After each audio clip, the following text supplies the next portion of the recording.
Mes chers frères et sœurs en Christ à travers le monde, que Dieu vous bénisse abondamment et puissamment au nom de notre Seigneur et Sauveur Christ Jésus, notre grand, infiniment majestueux, merveilleux Seigneur et Sauveur qui est mort sur la croix pour nous il y a plus de 2000 ans à Golgotha sur le mont du Calvaire.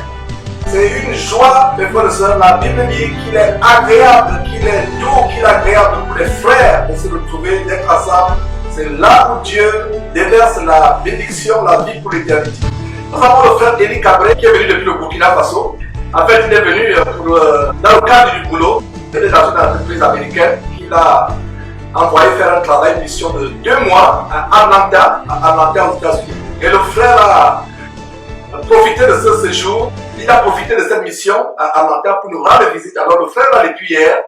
Et c'est vraiment une très grande joie d'avoir le frère qui nous a rendu visite et nous avons profité du séjour du frère pour adresser un message au corps du Christ au Burkina Faso. Le Burkina Faso qui est gangrené par les faux pasteurs, les pasteurs occultes et sorciers comme Emmanuel Sawadogo ou Mamadou Karabiri. Et voilà, donc nous avons adressé un message aux frères et sœurs du côté du Burkina Faso, surtout aux jeunes gens, non seulement les jeunes gens, les frères et sœurs, qu'ils soient âgés, qu'ils soient jeunes, le message. Donc, je vais passer la parole aux frères pour se présenter et nous aurons un partage qui va nous donner les nouvelles depuis le Burkina Faso, l'église au Burkina Faso, comment ça se passe là-bas, quelles sont les difficultés qu'il a rencontrées, comment lui-même il est venu au Seigneur. Donc, frère Eli, je te passe la parole pour te présenter aux frères.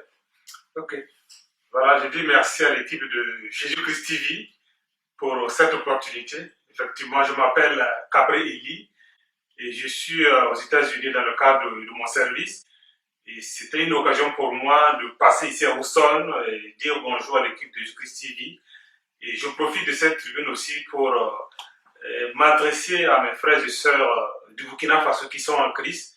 Et comme le frère Joël l'a dit, l'Église traverse vraiment beaucoup de problèmes et je pense que ça sera vraiment une occasion pour moi de leur parler parce que je vis avec eux, je vois la situation et je sais ce qui se passe. Hier, quand on venait te chercher à l'aéroport, je te posais une question par rapport à... Parce que pour moi, je savais que le Burkina Faso, c'est un pays essentiellement musulman.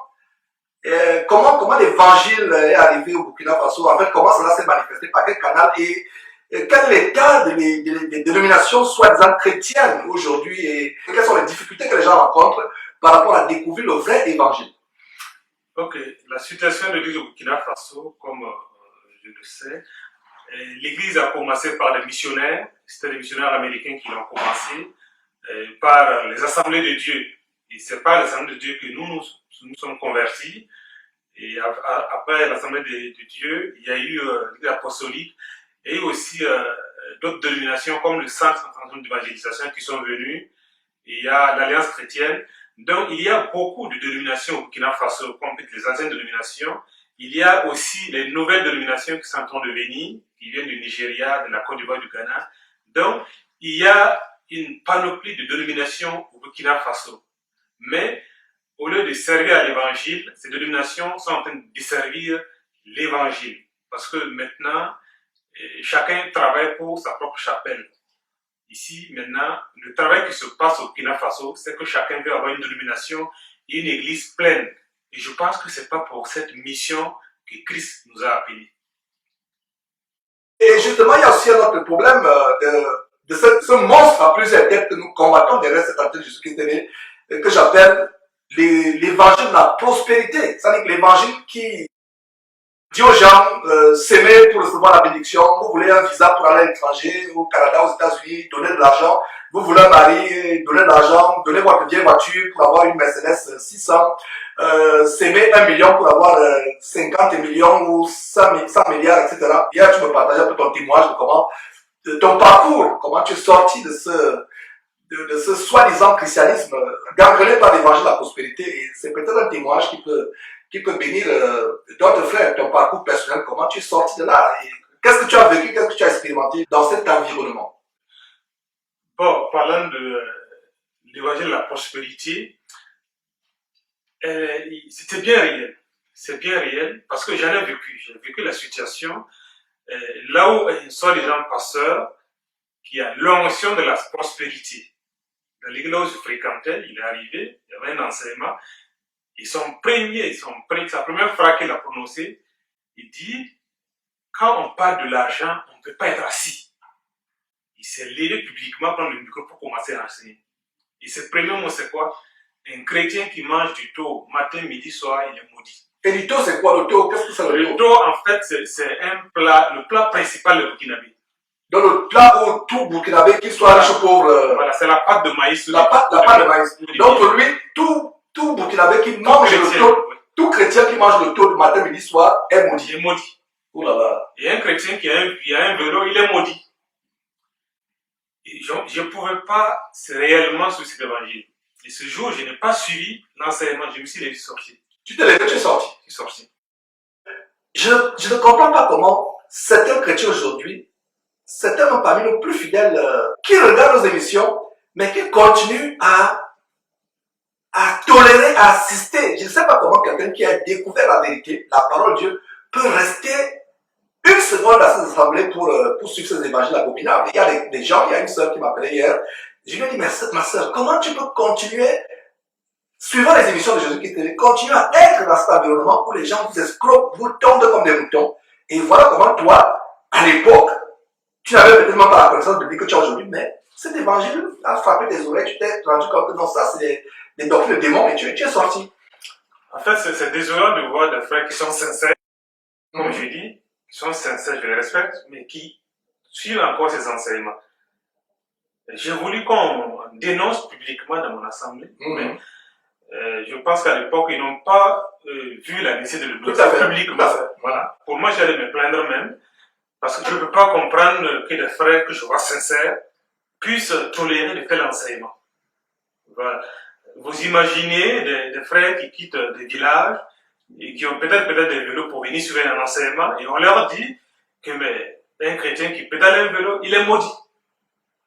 Et c'est ça, les gens pasteurs ont toujours des assemblées qu'ils gèrent, là où il y a des gens aussi qui suivent ces enseignements. Et moi, l'appel que je lance, c'est que tout chrétien, conduit par le Saint-Esprit, doit quitter de telles abominations. Christ ne nous a pas sauvés pour cette bénédiction matérielle ou financière. Et je pense que Paul l'a dit, que nous, en tant que chrétiens, si notre espérance est pour cette terre, nous sommes les plus malheureux. Malheureux, tout à fait. Voilà. Donc, je lance un appel à ces personnes-là. Et en passant, le frère Georges parlait des faux prophètes comme Emmanuel Sawadogo. Le frère Alexandre passe son temps à dénoncer le faux prophète. Emmanuel Sawadogo, c'est le son. Alexandre, comment ça s'appelle Alexandre Kwama. Alors, Alexandre Kwama, justement, effectivement, nous, avant de continuer, nous lançons vraiment un appel à tous les serviteurs du Seigneur Jésus-Christ qui sont tellement engagés pour l'évangile. Et Alexandre Kwama, c'est vraiment un frère que nous saluons. Donc, frère, sois béni.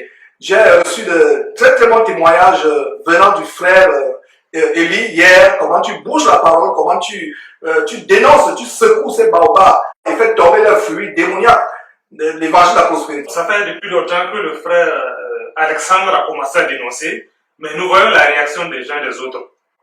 Mais je pense que les gens doivent comprendre qu'Emmanuel ne sert pas Dieu. Nous devons comprendre que c'est un autre Dieu qu'il est en train de servir. Là, c'est l'évangile de la prospérité. Là, ce n'est pas l'évangile que Christ nous a enseigné. Le fait de remplir des assemblées, ce n'est pas ça qui sauve les gens. Nous savons que Christ même a dit, à son retour, ce sera comme au temps de Noé. Notre but, ce n'est pas la masse, mais le but, c'est ceux qui vont connaître vraiment Christ. C'est ceux qui vont aller au paradis. Il n'est pas besoin d'avoir de grandes églises, de grandes illuminations. Non. Mais c'est ce qu'on enseigne. Et d'ailleurs, le Seigneur Jésus disait, large est le chemin qui mène à la perdition. Beaucoup sont ceux qui passent par là. Resserré est le chemin qui mène à la vie éternelle, le royaume de Dieu. Peu sont ceux qui le trouvent. Et en parlant d'Emmanuel Sawadogo, il y a d'ailleurs une vidéo que nous allons vous montrer dans quelques instants.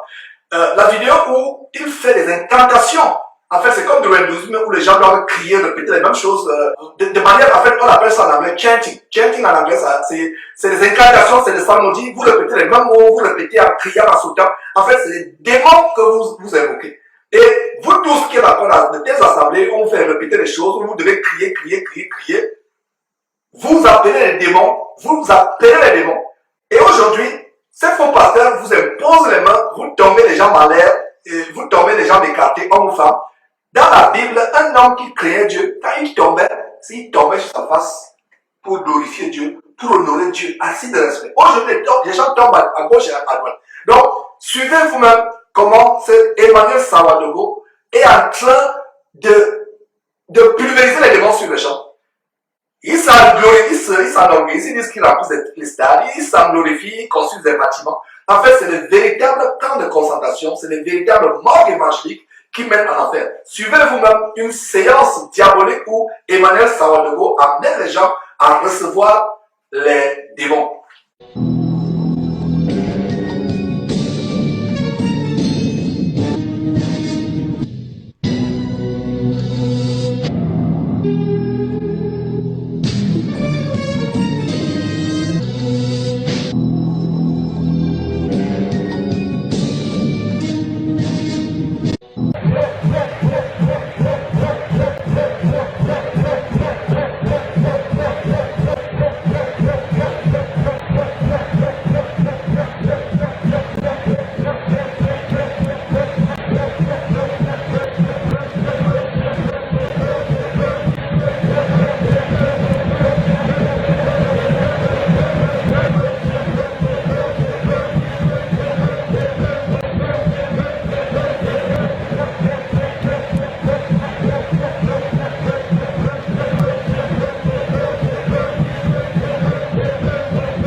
Jésus-Christ TV, vous connaîtrez la vérité et la vérité vous affranchira. Voilà, frère, on vous a montré cela. Frère, quand tu vois des belles choses, ce pas des choses qui sont maintenant de plus en plus courantes au Burkina Faso. Et en passant, quand on grandissait, donc voilà, vous avez suivi, vraiment, quand tu suis de telles choses, essaie un peu de parler à nos frères burkinabés qui sont là-bas, qui sont dans de telles choses. Quand nous voyons de telles choses, ils pensent que c'est la parole de Dieu. Nulle part dans la Bible, vous n'avez vu de telles manifestations diaboliques. Ok, parlant de cela, quand vous voyez, ce n'est pas une prière. La prière, c'est une communion. Mais ce que nous sommes en train de voir, c'est une gesticulation. C'est une incantation. Vous voyez comment les gens sont en train de gesticuler. Ça, c'est pas une prière. Je pense que c'est Emmanuel Sawadogo qui nous a appris que la prière, c'est une incantation. Qui nous a appris que la prière, c'est un combat physique. Non. La prière, c'est pas ça. La prière, c'est plus que ça. C'est profond que ça. Et j'en appelle au premier amour des frères et sœurs. Nous cherchons à aller au ciel. Nous ne cherchons pas à plaire aux gens. Cessons d'être vraiment hypocrites. Nous ne partons pas dans les assemblées pour plaire aux gens. J'ai vécu cette situation. Et justement, comment tu en es sorti de là? Qu'est-ce qui t'a amené à sortir de là? Oui, bon, frère Georges, quand vous parlez dans une église pour plaire aux gens, pour être comme les gens, vous ne pourrez que quitter un jour. Je prends l'exemple, le chant, je suis dans la joie. Mais c'est un chant, quand on le chante, ça ne me plaît pas. Je ne suis pas dans la joie, je ne vais pas chanter, je ne vais pas danser. Mais la plupart des chrétiens chantent et dansent pour plaire aux hommes de Dieu. Et c'est la chanson où on chante Mon papa est fidèle, je suis dans la joie. En fait, quand j'ai vu le monsieur, le jeune homme ivoirien qui a composé cette chanson, il était reçu à Casarema, cette chaîne abominable de prostitution spirituelle, d'escrocs évangéliques. Quand je l'ai vu, rien que ce monsieur, quand vous voyez le monsieur qui a composé ce jeune homme qui a composé cette chanson, vous comprenez qu'il a été inspiré par le diable. Rien que son physique. Et comment peut être dans la joie en voyant les gens qui vont en enfer? Ils vous disent de chanter, ils vous forcent même de chanter. Je suis dans la joie. Tu es dans la joie à te voir comment les pasteurs escroquent les gens en train en enfer. Ça ne produit pas la joie, Élie. Effectivement, ça ne fait pas la joie. Mais je dis, l'assemblée, c'est un cirque.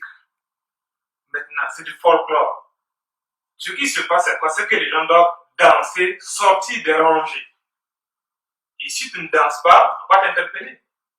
Si une rangée a dansé plus qu'une autre rangée, il faut qu'on reprenne le chant. Ça, c'est pas louer Dieu. J'ai interpellé un frère dans Facebook en lui disant, sa carrière de chanteur, je m'en fous. Les chanteurs, c'est pas eux qui vont me conduire à louer Dieu. La louange est sans monopole. La louange est instantanée. Nos églises sont là pour amuser la galerie, comme on le dit. Et même les pasteurs le savent, que la musique est faite de sorte à maintenir toujours les gens dans l'assemblée. Les gens captifs. Et dans l'ambiance. Ce n'est pas fait pour louer Dieu. Donc, le rôle de chanteur, ça n'existe pas dans l'Ancienne Alliance. De ceux qui parlent de construire des assemblées, la seule assemblée que nous devons construire, c'est notre assemblée. C'est nous-mêmes, notre corps. Notre corps. Et les frères avec qui nous nous réunissons. C'est spirituel. C'est ce que nous devons construire. Mais ce n'est pas ce qu'il est en train de faire. Chacun, parce qu'il ne travaille pas, il devient pasteur. Il ouvre une église. Et vous voyez, même Dieu dit, il n'est pas d'accord pour la représentation, imaginer quelqu'un de lui-même.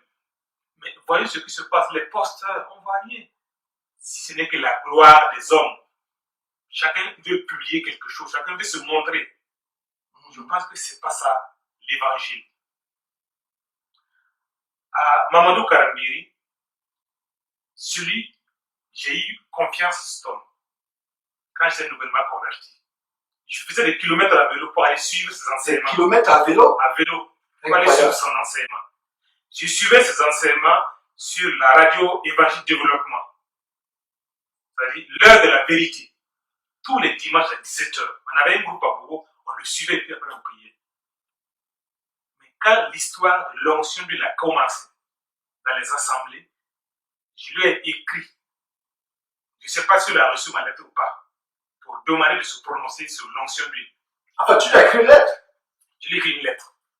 Et en passant de lettres, pour le venir sans peut-être couper la parole, j'ai aussi écrit une lettre à Mamadou Karambiri. Au début, quand le CM a mené à commencer ce ministère, le CM a dit de dénoncer, il m'a montré clairement comment Mamadou Karambiri et les autres étaient des véritables sorciers.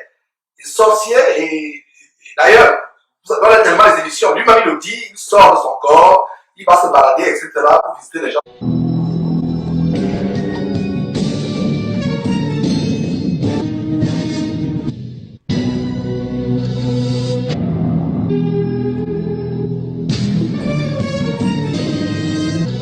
Je lui ai écrit une lettre aussi, je crois en 2011, et je pense qu'il m'a bloqué même de Google, je ne pouvais plus lui envoyer d'autres lettres. En fait, ce qui est sûr, c'est qu'il a lu cette lettre. Donc toi aussi, tu lui as écrit une lettre. Je l'ai écrit, parce que j'avais confiance en lui, je voulais qu'il se prononce sur l'onction d'huile.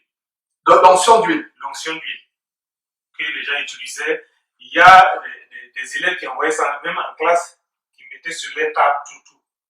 Mais donc, ils font les examens, pour passer dans les examens ou dans le concours, il faut l'onction d'huile.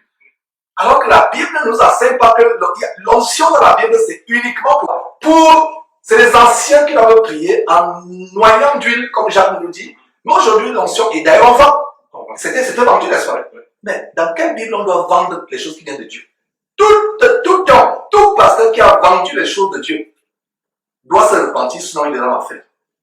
J'ai vendu les livres, les cours bibliques par le passé. Je m'en suis repenti. Vous vendez les eaux. Vous vendez les eaux comme Tcharesoba, le Camerounais escroc, évangélique. Les eaux, les huiles. Il y a des gens qui vont dire que c'est les huiles qui ont été pressées avec les olives du monde des oliviers. Qui vous vendent cela? C'est l'escroquerie. Donc ils nous disent que les bidons d'eau qui vont vous vendre, c'est l'eau qui a été recueillie du Jourdain. L'eau là guérit toute maladie et règle tout problème. Vous êtes stérile, vous n'avez pas de mari ou de femme, cette eau va tout faire. Vous trouvez un travail, tout faire. Ça c'est de l'escroquerie. L'escroquerie. Donc voilà comment je te passe la parole pour continuer avec cette histoire. Donc, je n'ai pas reçu de réponse. J'en appelle à son premier amour. J'en ai reçu des témoignages de Karambiri quand il a commencé. Et moi, je suivais ses enseignements. Je l'appréciais. Mais l'église est en train d'être gangrénée par le phénomène de la prospérité. Les gens veulent des visas, les gens veulent des maris, les gens veulent des véhicules, les gens veulent du travail, tout. on a détourné le but essentiel de l'évangile qui est de sauver les âmes. Je me trouve plus dans cette église. C'est pourquoi j'appelle Mamadou Kamara, ton premier amour. Regarde ton église. Parce que les gens sont en train de détruire l'église. Les gens sont en train de détruire l'église. Ce n'est plus l'église qu'on a connue. Christ nous a sauvés. C'est pas encore pour qu'on retourne dans des choses basiques de ce monde. Je vous donne un témoignage. Quand je partais pour mon visa, Le visa pour venir sur pour venir aux États-Unis, une sœur est rentrée et quand elle a eu son visa, l'ambassade des États-Unis, elle a commencé à sauter. Jésus-Christ est Seigneur. Jésus-Christ est Seigneur pour les choses de ce monde. Et j'en connais qui ont menti pour avoir le visa. Parce que pour eux, on les a promis le visa, le visa. Ça n'a pas de sens. Christ est partout, Dieu est partout. Et voilà que tu as eu le visa et tu m'as raconté le témoignage de ta vie aux États-Unis. En fait, quand tu fais les émissions de Jésus-Christ aimé, tu avais pensé un jour venir aux États-Unis, mais tu ne savais pas comment venir aux États-Unis. Et voilà comment Dieu lui-même, au moment opportun, a ouvert les portes. Est-ce que tu as eu à payer l'huile d'onction ou l'eau pour boire, pour te purger avec ça, pour que tu viennes aux États-Unis? Jamais. Parce que c'est des choses auxquelles je ne crois pas. C'est des choses auxquelles je crois. Parce que ce n'est pas biblique. Voilà. Parlant de Emmanuel Savadogo, je vous dis, depuis les années 2000 à mon temps, il y a une sémence qui sont en train de mettre dans l'église à travers le GCO, le jeune dessert international de Ouagadougou. Je vous dis, le jeune dessert n'existe pas. Le jeûne d'Esther. Ça n'existe pas. Et quand ils font le jeûne d'Esther, en passant, le jeûne d'Esther, c'est parce que un certain Aman, allez lire le livre d'Esther, inspiré par le diable, a décrété le génocide des Juifs. Alors, vous qui faites inspiré par Mamadou Karambili et autres, Savadogo, le jeûne d'Esther, est-ce que la Côte d'Ivoire a décidé d'envahir les Burkinabés pour tuer tous les Burkinabés? Est-ce que le Ghana ou le Nigeria a décidé d'aller tuer tous les Burkinabés pour faire le jeûne d'Esther? Donc, regardez comment on vous aveugle. Montrez-moi quel disciple dans la Bible a fait le jeûne d'Esther et en fait, c'est les moments de l'année où il vous rassemble pour que vous soyez en communion avec ces démons et ces sirènes des eaux et vous donnez vos âmes. C'est pour ça qu'il y a des accidents de circulation, il y a des morts, il y a des choses terribles qui arrivent. Oui, en parlant des sirènes, mais le même Emmanuel avait commencé à construire une piscine dans laquelle il a eu à parler qu'il va rentrer dans prier pendant une semaine et quand sa sueur va tomber dans l'eau, ceux qui viennent après passer par l'eau, ils vont recevoir les bénédictions. Et le frère Alexandre en question a dénoncé ça. Incroyable. Donc, j'en reviens pas. Donc, il construit une piscine, si j'ai bien compris. Oh, mes frères et Sorry. Donc, il construit une piscine. Il entre combien de jours, une semaine dans la piscine. Donc, la sueur, quelle est cette sueur qui coule pendant que vous êtes dans l'eau? Mais quand tu l'as il n'y a pas de sueur. Donc, la sueur va couler et toute personne qui viendra dans cette piscine fera quoi? Il reçoit sa bénédiction. Lui, il prie sa sueur, tombe dans l'eau. Et en passant vraiment de cette histoire de sirène, de baptême aux sirènes, maintenant il pose pour vous montrer deux extraits où les pasteurs vous baptisent avec des sirènes. Idriss Ouattara, la première vidéo, Ouattara Idriss Mohamed de la Côte d'Ivoire, effectivement, qui envahissent le Burkina Faso avec l'évangile pervers. Et ensuite, on va vous montrer l'autre abomination, Moïse Bié, qui lui aussi baptise les gens. Et il y a des manifestations sur le sirène. Et d'ailleurs, tu me disais que c'est devenu courant au Burkina Faso ou dans ces églises, quand les gens sont baptisés, ils ont des mêmes manifestations. Les mêmes manifestations. Ouais. Et donc, suivant cela, et tu vas revenir là-dessus.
Il est 5 heures, tous enfin prêts à se mettre en route, direction Ngandamusolo dans la commune de la Ntsele.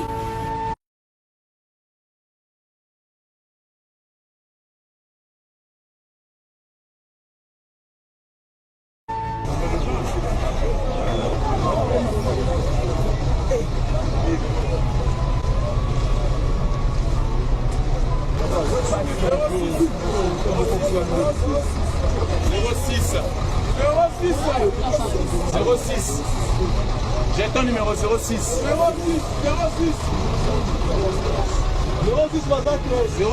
06.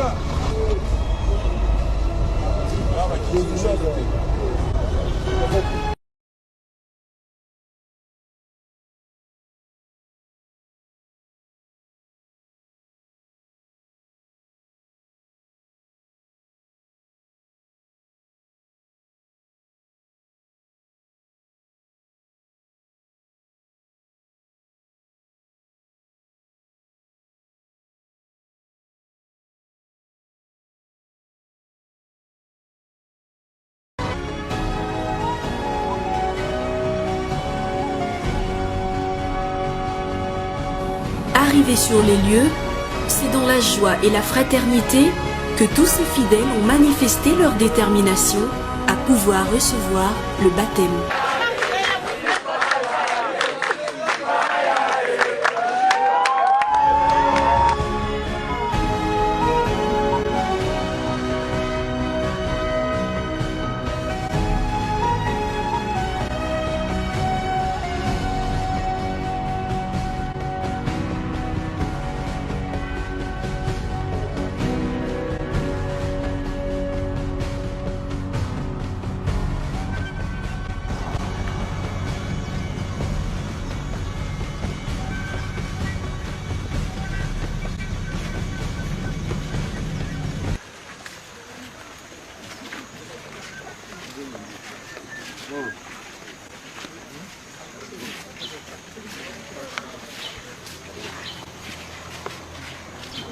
Não mais uma mzinho.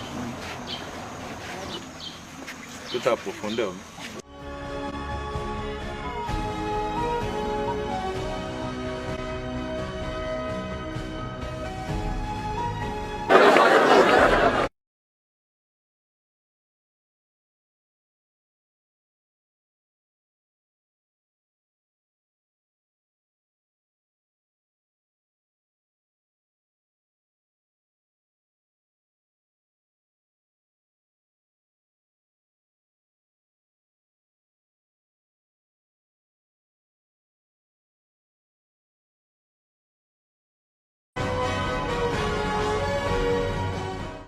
Retenez bien ce que je suis en train de dire. Lorsque un élu, lorsque un enfant de Dieu entre dans les eaux des baptêmes, quelque chose se passe. C'est ce que Dieu me demande.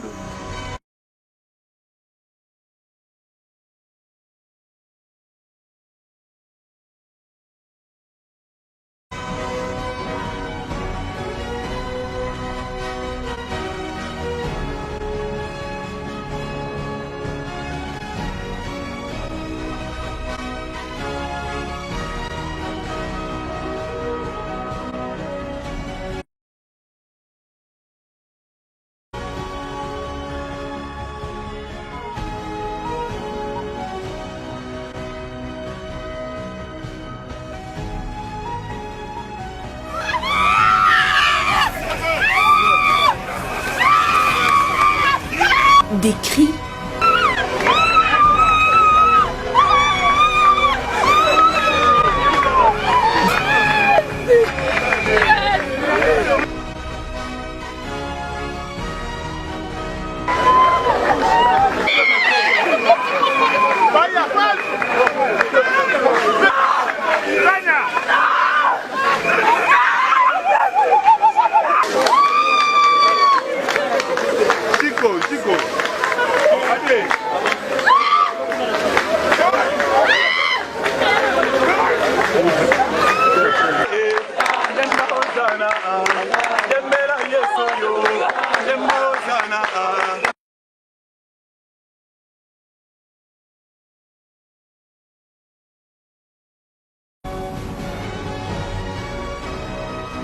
En effet, c'est dans la journée du samedi 18 avril 2015, dans la rivière de la concession de Ngandamusolo, dans la commune de Lantsele, que nombreux chrétiens ont été baptisés par le pasteur Moïse Mbié, accompagné des hommes de Dieu.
Bimana kati yankunda. Sors au nom de Jésus. J'ai une bonne nouvelle pour toi aujourd'hui, Yokango. Lazalo Azakos. Bimana kati yankunda. Sors au nom de Jésus. J'ai une bonne nouvelle pour toi aujourd'hui, Yokango. Lazalo Azakos. Bimana kati yankunda. Sors au nom de Jésus. J'ai une bonne nouvelle pour toi aujourd'hui, Yokango. Lazalo Azako. Bimana Kati Yankunda. Sors au nom de Jésus. J'ai une bonne nouvelle pour toi aujourd'hui, Yokango. Lazalo Azako. Bimana Kati Yankunda. Sors au nom de Jésus.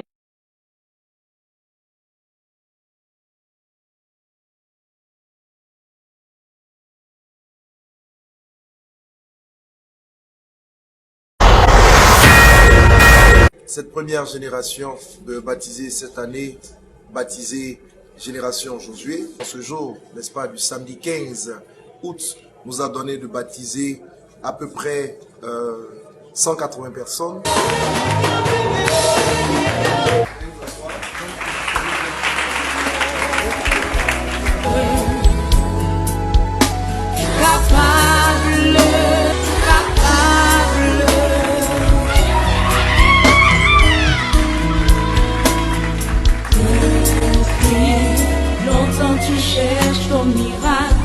Tu as tout essayé, te voilà découragé. Tu as fini par croire qu'il n'y a plus d'espoir pour toi, mais Jésus lui voit une fourmi noire sur une pierre noire. Oh, dans la nuit, soit le temps que ça dure.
Aujourd'hui, je puis vous le dire, L'Esprit de Dieu est descendu. C'est vrai qu'il descendra tout à l'heure dans une autre dimension. C'est vrai qu'il descendra tout à l'heure dans une autre dimension. Dans une autre dimension. Dans une autre dimension.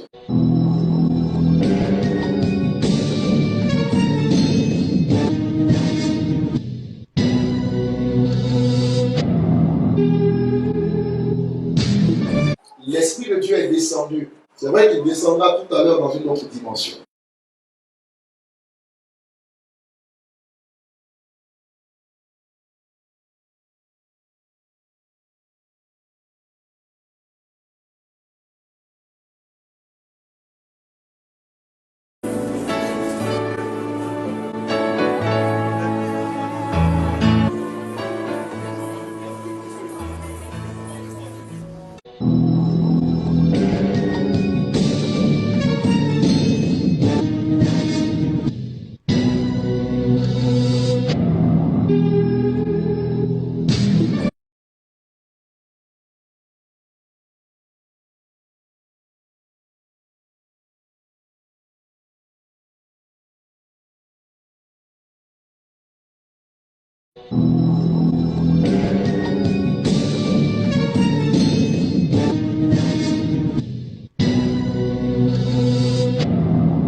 Vous êtes déclarés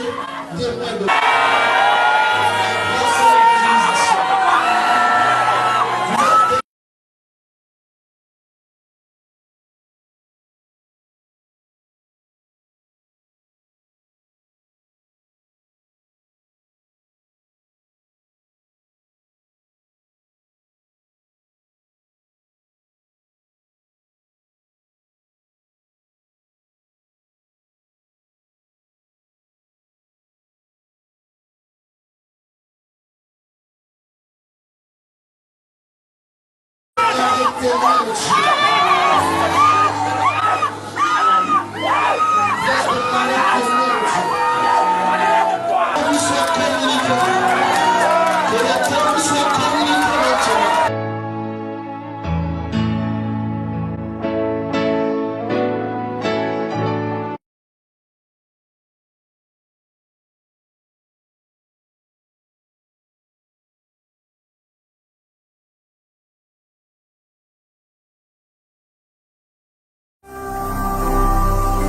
Ne manquez pas de vous abonner à notre chaîne YouTube Jésus-Christ TV, en cliquant sur le bouton s'abonner, juste au bas de la fenêtre de cette vidéo.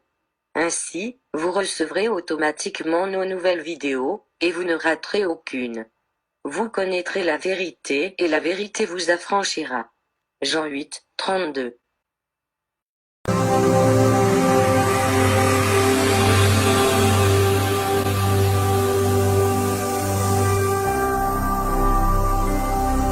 Jésus-Christ TV, vous connaîtrez la vérité et la vérité vous affranchira. Voilà frère, on vous a montré cela. Frère, quand tu vois des belles choses, ce pas des choses qui sont maintenant de plus en plus courantes au Burkina Faso. Et en passant, quand on grandissait, le Burkinabé pour nous, les frères africains du Burkinabé, c'était pour nous des gens intègres. Même naturellement, ne connaissant pas la parole de Dieu, même ceux qui sont musulmans, il y avait un degré d'intégrité. Et voilà comment les Karabiri, Sawadogo ont contribué à détruire cette image d'intégrité du Burkinabé qui est un homme naturellement intègre. Donc voilà l'histoire ici. Ce qui est désolant, si les gens naturellement étaient intègres, je pense que l'évangile aurait pu être intégrité. Mais malheureusement, parmi nos chrétiens, cette intégrité n'est plus là. Parce qu'on a amené les gens à croire que l'évangile, c'est pour s'enrichir. Et je vous dis, les églises, surtout les Simidi, poussent comme des champions. Ça Les pousse églises partout. du Simidi. C'est-à-dire l'église L'abomination de Sawadro, Sawadro. le centre international de ministère et d'intercession. Je pense que c'est ça. Cette dénomination avec des noms bizarres, Voilà. etc., qui sont inspirés par les Voilà. esprits impurs. Vous avez beaucoup de jeunes qui ouvrent des églises et quand ils ouvrent, c'est-à-dire chacun veut faire comme Emmanuel Sawadro. Vous voyez vous voyez dans Facebook, chacun publie ce qu'il fait. Des jeunes de 21 jours, des jeunes de 30 jours, de 40 jours. Chacun fait des jeunes et il publie.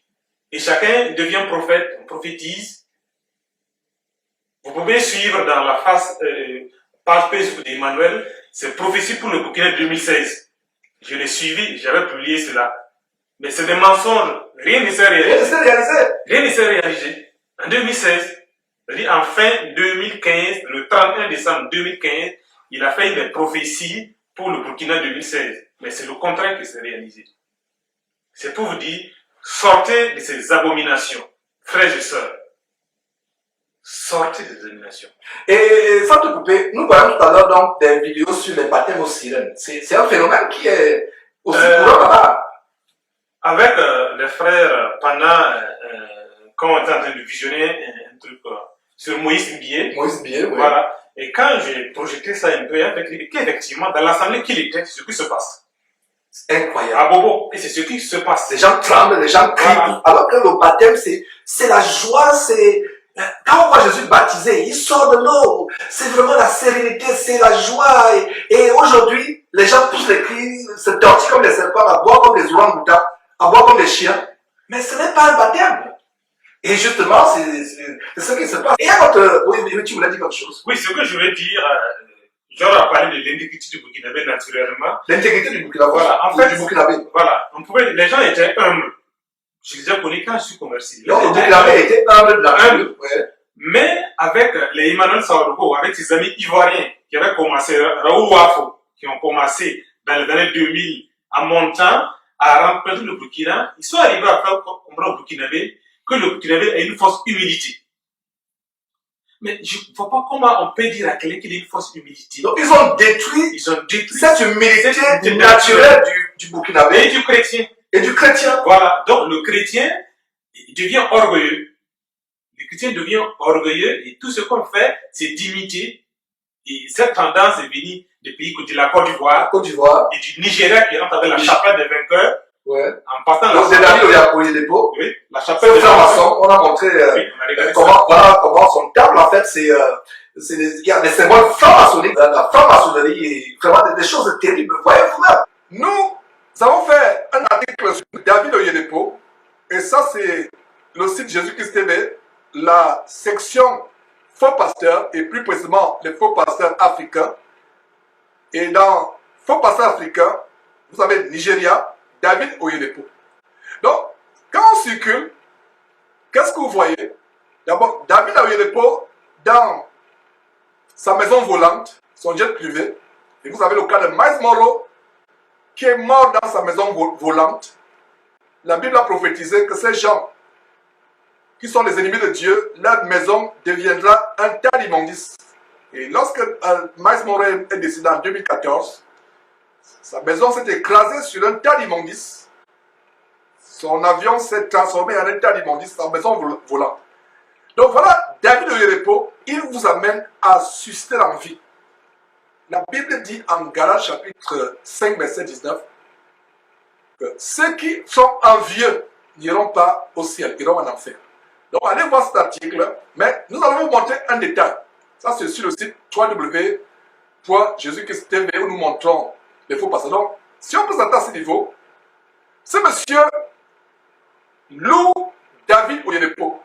Mais qu'est-ce qu'on va voir? On va montrer différents symboles du campus gigantesque de David Oyedepo filmé depuis le ciel. Et qu'est-ce qu'on peut voir sur cette image que vous avez, par exemple? Nous voyons le symbole de Baphomet. Mes frères et sœurs, ayons le discernement. Retournons sur l'image pour ce monsieur parle de son livre, avant de revenir sur cette image de Baphomet. Qu'est-ce que nous voyons? Ce monsieur fait la promotion d'un livre avec le Dieu d'enfant, ou Baphomet, l'étoile de Baphomet ou l'étoile d'enfant. Et plus tard, il vous amène à imiter les gens comme David Oyedepo. Qu'est-ce que vous voyez? Le même symbole de Baphomet. Là, c'est les cordes de Baphomet. Et vous pouvez bien tracer le pentagramme. Mais il y a le discernement. Quand ces gens enseignent, ayez le discernement. Collez les mains de la chaîne quand il enseigne. Et vous allez découvrir une chaîne qui n'est rien d'autre que le serpent ancien, le dragon. Donc, allons voir d'autres images, mes frères et sœurs, sur le campus vu du ciel. Toute la symbolique, voilà quelques images. Le campus vu du ciel. Regardez les symboles vus du ciel. Ça, c'est le campus de David Oyedepo vu du ciel. Un campus gigantesque. Ça, c'est sur le site de Jésus-Christ TV. Voilà les choses que vous pouvez voir, discerner, afin de voir à quel point, mes frères et sœurs, ces gens nous voient les yeux.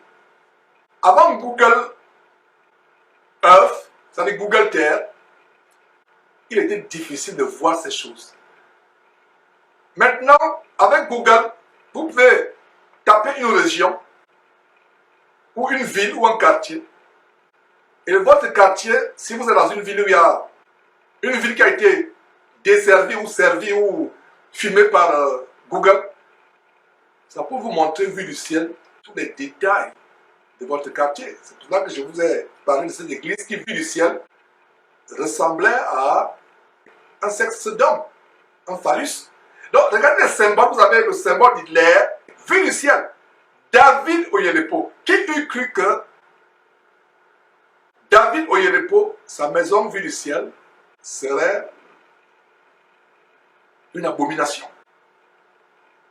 La vérité, mes frères et sœurs, la vérité, David Oyedepo, son campus vu du ciel, c'est des symboles maçonniques, des symboles de Rose-Croix. Et voilà des choses que nous dénonçons. Voilà donc ce David Oyedepo que vos pasteurs, même toi qui me suis actuellement, peut-être ton pasteur, t'as toujours parlé de David Oyedepo, t'as toujours amené à imiter de tels hommes. Mais de tels hommes sont qui? Sont des serviteurs de Satan. David Oyedepo va vous dire que c'est, en passant, lui aussi, il avait giflé une femme. C'était même pas une femme, c'était un enfant, en plein culte. L'enfant lui a dit que tu es un menteur, je ne crois pas ce que tu dis, il a giflé l'enfant. Mes frères et sœurs, David Oyedepo ne va pas vous dire que ça c'est l'architecte qui s'est trompé, qui n'a pas dit à l'architecte de faire ses plans. Ça c'est l'architecte lui-même qui l'a fait. Ça c'est un campus qui a plusieurs hectares. Regardez, vu seulement du ciel, ça peut être un petit village. Même votre village en Afrique ne serait pas les 1/10 de ce grand terrain. Ça c'est une grande surface, ce n'est que vu du ciel. Ça c'est des grosses bâtisses.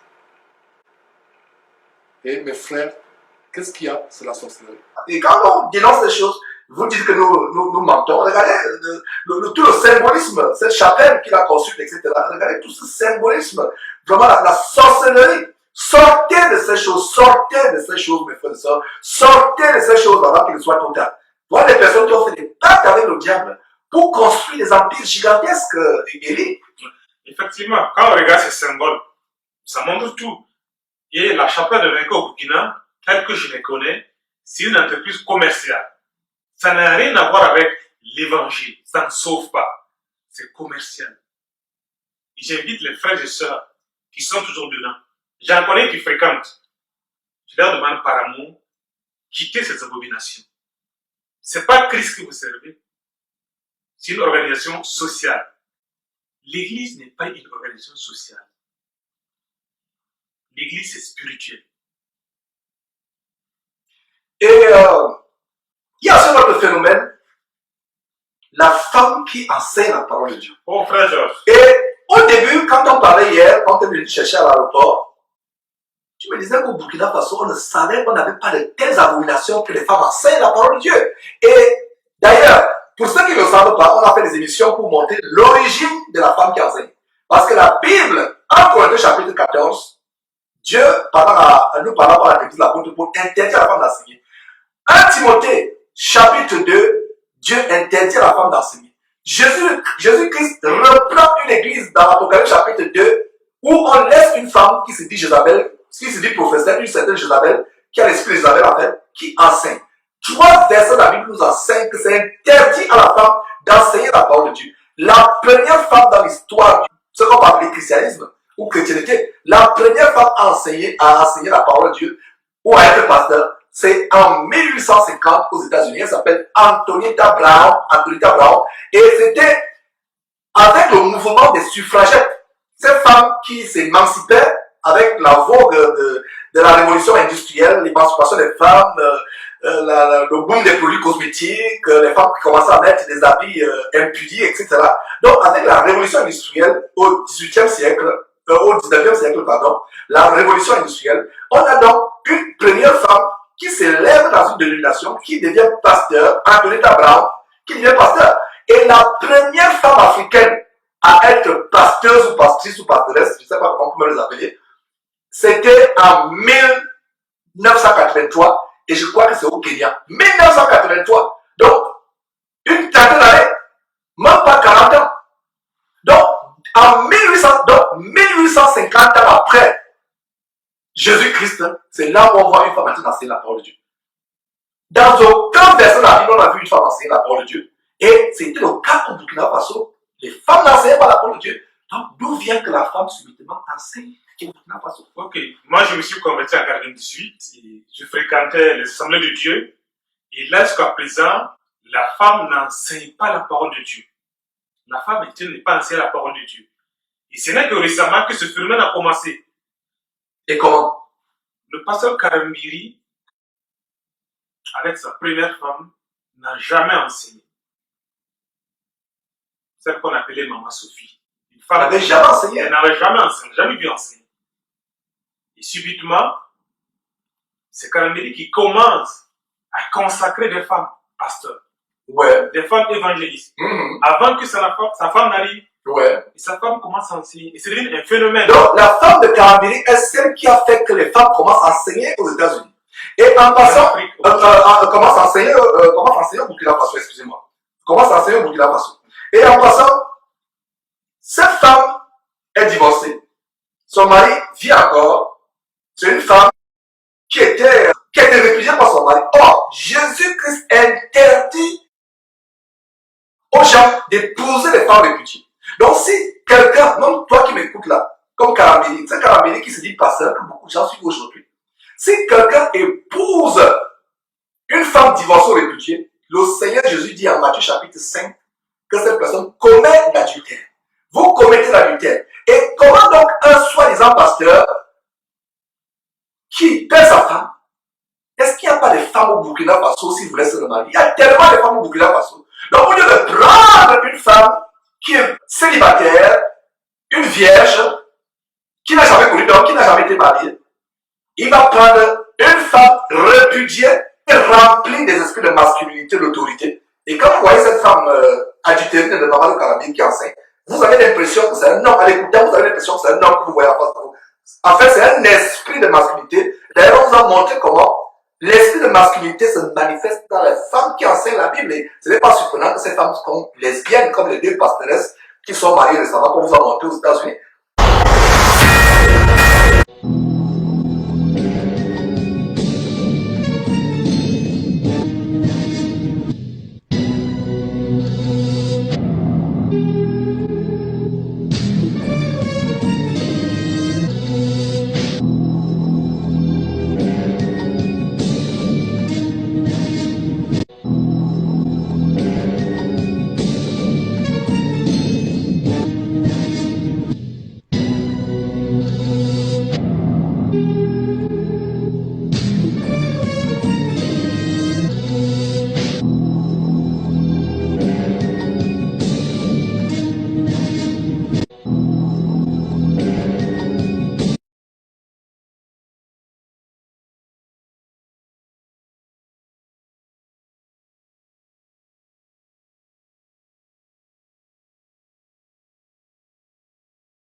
c'est l'esprit de masculinité qui est en elle.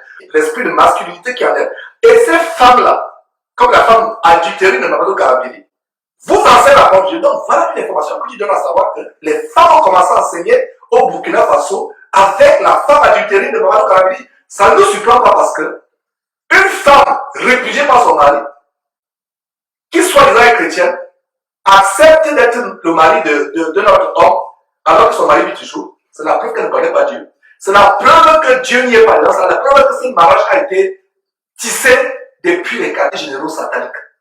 Et ce n'est pas surprenant que cette femme adultérine, étant un instrument de Satan, vienne enseigner. Voilà comment une femme adultérine est devenue le modèle au Burkina Faso, la femme de Karambili. Et vous tous qui êtes chez Karambili, c'est pour cela que vous avez aussi des esprits de divorce. Regardez un peu les maisons. Vous qui êtes chez Karambili, regardez vos femmes. Si vous êtes honnête, vous me direz que c'est vrai ce que Georges dit. Dans vos foyers, ça ne va pas. Dispute les femmes insoumises. Les femmes insoumises. Même l'histoire d'Esther dont on parlait. Pourtant, le roi Assyrus c'était un roi impie. Le roi Assyrus était un roi impie, un peuple impie. Mais ses conseillers, qu'est-ce que ses conseillers lui ont dit? Les conseillers lui ont dit, ta femme t'a désobéi publiquement. Pour que nos autres femmes ne prennent pas ça pour un modèle, nous te conseillons de la répudier pour qu'elle ne soit pas modèle. Regardez un peuple qui ne connaît pas Dieu, qui a le bon sens plus que nous. Mamadou Karambili, qui a une femme masculinisée, une femme autoritaire, remplie d'esprit d'Isabelle, qui enseigne, qui est rebelle à son mari, rebelle à Dieu.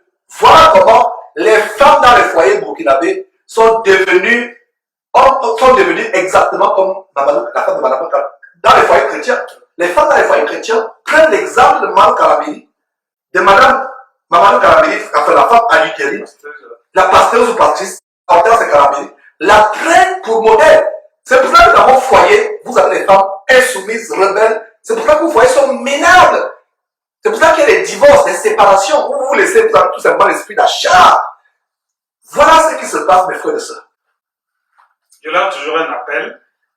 Le phénomène n'est pas répandu, mais elle commence à s'étendre. Le phénomène des femmes qui enseignent. Qui enseignent. Ça commence à s'étendre parce que les femmes aussi enseignent à certaines assemblées maintenant. Pourtant, la Bible l'interdit. Je comprends pourquoi les femmes, les pasteurs, ne peuvent pas enseigner les femmes, ne peuvent pas prendre autorité. Beaucoup de pasteurs n'ont pas d'autorité dans les assemblées. Parce que leurs femmes leur commandent à la maison. Les femmes commandent à la maison. C'est pourquoi ils n'ont pas d'autorité. Ils ne peuvent pas remettre les sœurs à l'ordre. Les sœurs font ce qu'ils veulent dans les assemblées. J'en appelle à la conscience des chrétiens. Beaucoup de gens doivent comprendre ce que je dis. La femme n'est pas autorisée. Paul dit, tu la fais.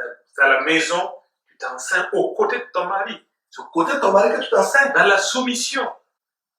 Les femmes n'ont pas droit à la parole dans les assemblées, en autorité sur les hommes. La Bible ne le permet pas. Parlant du foulard aussi, le voile qu'on doit porter. Voilà. Naturellement, je suis moi aussi. C'est vrai que ça n'a rien à voir avec l'évangile. Mais nos mamans portaient le foulard déjà. Et je prends un exemple, même si on partait devant le chef traditionnel, ça veut dire l'homme n'a pas droit à porter un chapeau sur sa tête devant le chef. Mais dans la culture, voilà, incroyable. Mais la femme vient avec son foulard, salue devant le chef. Salue le chef son foulard. Et c'est exactement ce que dit la Bible dans 1 Corinthiens chapitre 11, verset 4. L'homme qui prie Dieu, la tête couverte avec un béret, casquette, chapeau, peu importe, képi, déshonore Dieu ou insulte Dieu. Parce que déshonorer Dieu, c'est comme insulter. Et la femme, à contrario, à l'opposé, qui prie Dieu la tête non voilée, insulte Dieu. Il fallait pouvoir les gens continuent à insulter Dieu. Et maintenant, pour ne pas porter de voile, les femmes ont trouvé l'attitude de porter des couronnes. Ça, c'est pas des voiles. Les chapeaux, ornés avec des perles, bien endimanchés. Voilà. Ça, c'est pour qu'on le regarde davantage. Ça, c'est pas un voile. J'en appelle aux sœurs. Soyez soumis à la parole de Dieu. Le voile est indispensable devant Dieu. Comme votre soumission aussi devant Dieu. L'un ne part pas sans l'autre. En voyant surtout la jeunesse au Burkina Faso, les jeunes gens, non seulement la jeunesse, et comme c'est un jeune, tu es un jeune et tu t'adresses à d'autres jeunes comme toi, quel est le message en conclusion que tu peux leur donner? Le message que je peux donner, vu ce qu'on vient de parler, en fait, je veux d'abord rappeler quelque chose. On ne sert pas Dieu pour qu'on nous voie. Quand vous voyez, beaucoup de jeunes veulent des chantres, veulent faire des cassettes. Chacun veut apprendre la musique, chacun veut se montrer, chacun veut être devant. Chacun veut être béni. On pense que c'est ça, servir Dieu. Je vous dis, la vie chrétienne est très simple. Revenons aux choses basiques de l'évangile. Aux choses très basiques de l'évangile. Je vous invite d'abord, frères et sœurs, prenez votre Bible, lisez Actes 2 jusqu'à la fin. Ça va nous enseigner. Actes chapitre 2 jusqu'à la fin. Jusqu'à la fin. Tout le livre d'Actes d'ailleurs. Nous verrons ce que c'est que la vie chrétienne. Avec les premiers chrétiens, comment ils ont vécu simplement. Ne cherchons pas les choses compliquées d'abord. Que chacun retourne à la parole de Dieu. Aux frères et sœurs qui fréquentent des assemblées ou qui suivent des gourous et qui pensent qu'on ne peut pas les dénoncer, je vous appelle à sortir de ces assemblées, de ces camps de concentration comme Georges le dit. Souvent quand on parle, les gens mettent la menace devant. Non, il ne faut pas désobéir à l'homme de Dieu. Il ne faut pas dénoncer parce que c'est le serviteur de Dieu. Non. Pourtant, on a vu, sans te couper la parole, Paul a fait le dénoncer publiquement Pierre parce que Pierre était répréhensible d'hypocrisie. Il a dénoncé publiquement. Et donc, c'est disant qu'il faut d'abord le voir à côté. Paul n'est pas parti voir Pierre à côté pour avoir le dénoncé. Inspiré par le Saint-Esprit, il a dénoncé publiquement et cela a été publié dans la Bible. Frère Georges, quand on dit de dénoncer, d'aller voir à côté, c'est quand la chose n'est pas connue de tout le monde. Voilà. Mais quand les gens font des trucs qu'ils publient sur Facebook, mais on ne peut pas le voir à côté pour en parler. Voilà, merci. Parce que ça a été publié. C'était publié, il faut les reprendre publiquement. Parce que quand ils ont publié, voilà, il faut les reprendre publiquement. Donc, j'appelle les jeunes, nous sommes jeunes. Et heureusement, nous savons lire aussi. Et nous avons les réseaux sociaux qui nous permettent de faire des recherches.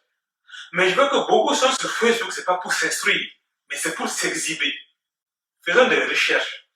Et voyons ce que la Bible nous enseigne pour pouvoir vivre notre vie chrétienne. Et il faut aussi comprendre que, Élie, ces pasteurs sont la punition des personnes qui vont à Dieu pour satisfaire leurs avidités, leurs passions, comme ce chantre-là. Tu m'as raconté l'histoire d'un chantre, je ne sais pas si tu peux revenir là-dessus. Oui, en fait, ce chantre participait à une émission de Faso Academy. Il a été éliminé. Faso Academy. Ah, Faso, Burkina Faso, Faso Academy. Faso Academy, comme Burkina Faso. Oui, c'est une émission on détecte les jeunes talents en musique pour leur permettre d'avoir des cassettes. Donc, il participait en tant que chanteur. Mais pour dire que cette histoire a commencé il y a après une dizaine d'années, chaque année, ça se passe pendant les vacances.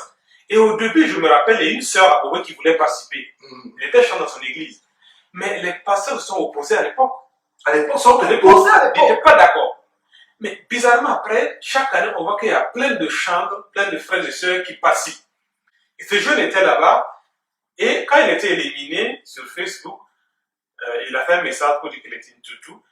Mais pendant mes échanges avec lui, je lui ai dit, bon, toi, tu es chrétien et tu pars chercher des récompenses dans le monde. Il m'a dit que non, que moi je parle au hasard parce que lui, il a demandé la permission à ses pasteurs et à ses pères spirituels. Donc, ce sont les pasteurs et les pères spirituels qui remplacent la Bible. Et voilà le mal qu'on a aujourd'hui. La Bible dit dans 1 Jean chapitre 2, verset 16, verset 15 à 7, n'aimez pas le monde, ni les choses qui sont dans le monde. Si quelqu'un aime le monde, l'amour de Dieu n'est pas en lui.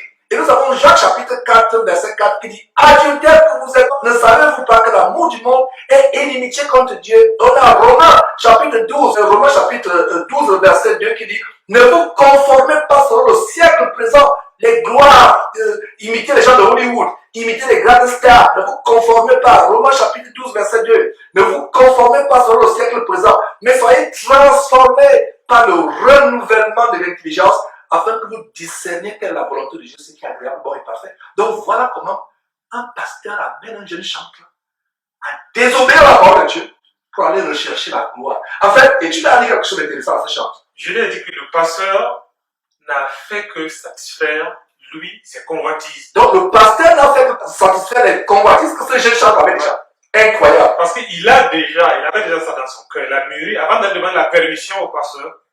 Donc ça ne m'étonne pas que le pasteur lui donne l'autorisation d'y aller.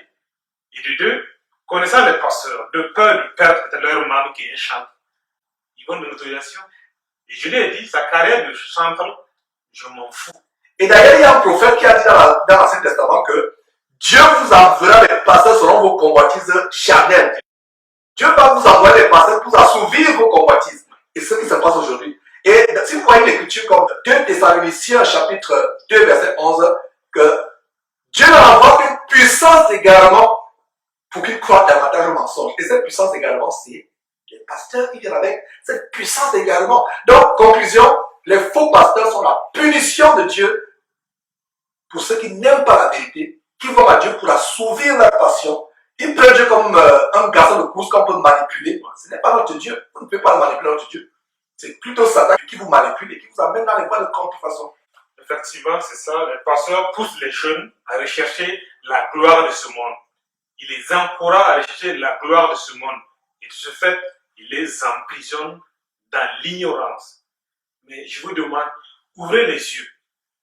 Allez dans le site d'Emmanuel. Vous allez voir qu'il a fait publier l'inauguration de sa villa du village. Et ce qui m'a tellement touché. Incroyable. Si j'ai bien compris, oui. Il construit une maison de retraite au village, il fait l'inauguration pompeuse, il publie. Et qu'est-ce qui t'a touché? Ce qui m'a touché, c'est Karambiri que j'appréciais. Que tu appréciais à l'époque? Qui a été fait d'inauguration. Et comme ils ne sont pas modestes, ils n'ont pas honte, ils ont osé publier ça. Ils ont publié, mais ils n'ont pas honte. Ça quoi de chrétien dans ça, frères et sœurs? Construire une maison de retraite, ouvrez les yeux. Je vous demande, ouvrez les yeux. Il y a quoi de chrétien dans cela?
De chrétien dans ça, frères et sœurs. Construire une maison de retraite, ouvrez les yeux.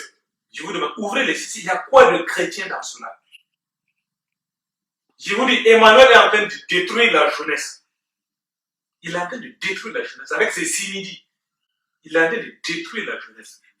Vous qui êtes là-bas, qui fréquentez tout les responsables, fuyez cet homme comme la peste.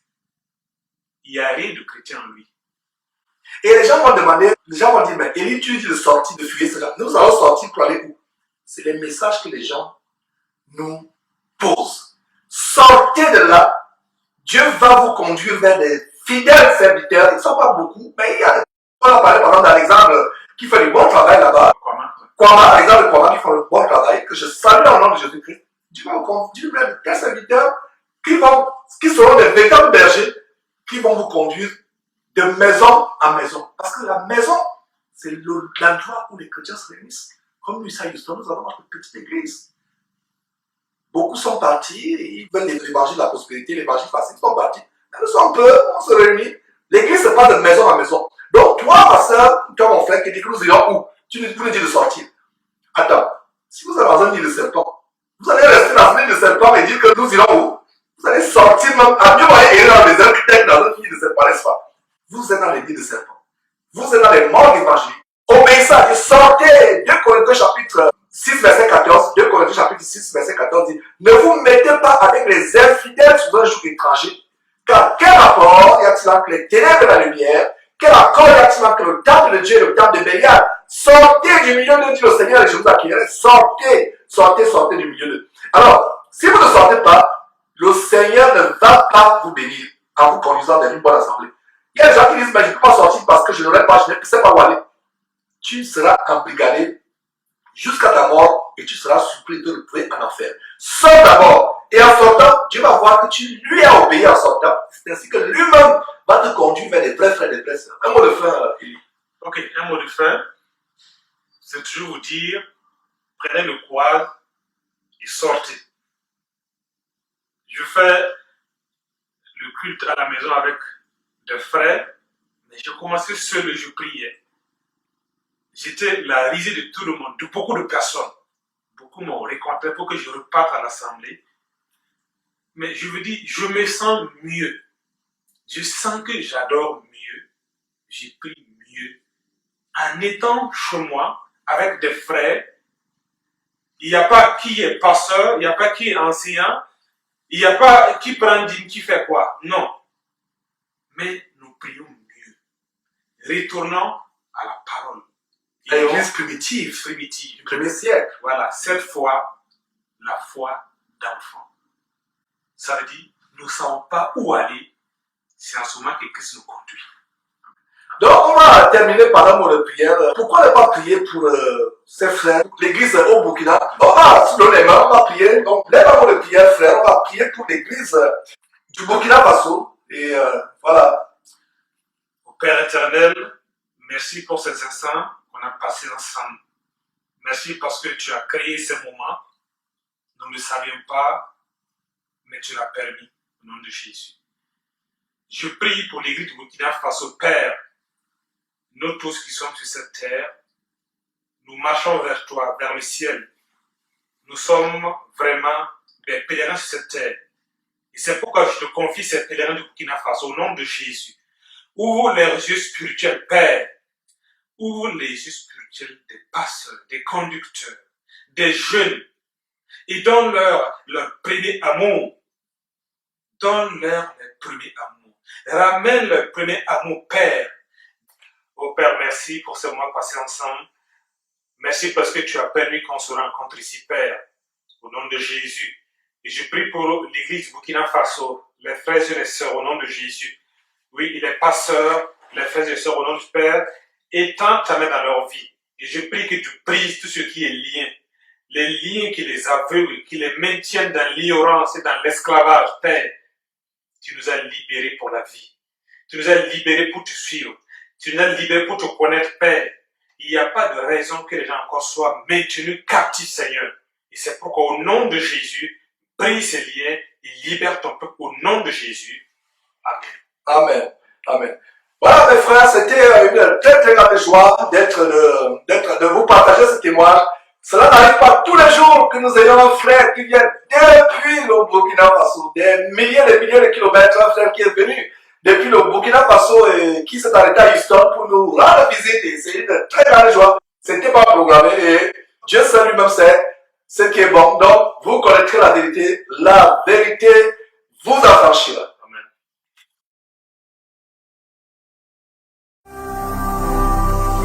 Ne manquez pas de vous abonner à notre chaîne YouTube Jésus-Christ TV, en cliquant sur le bouton s'abonner, juste au bas de la fenêtre de cette vidéo. Ainsi, vous recevrez automatiquement nos nouvelles vidéos, et vous ne raterez aucune.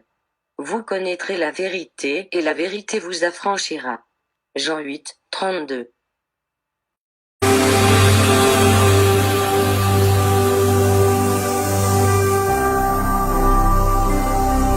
Jésus-Christ TV, vous connaîtrez la vérité et la vérité vous affranchira.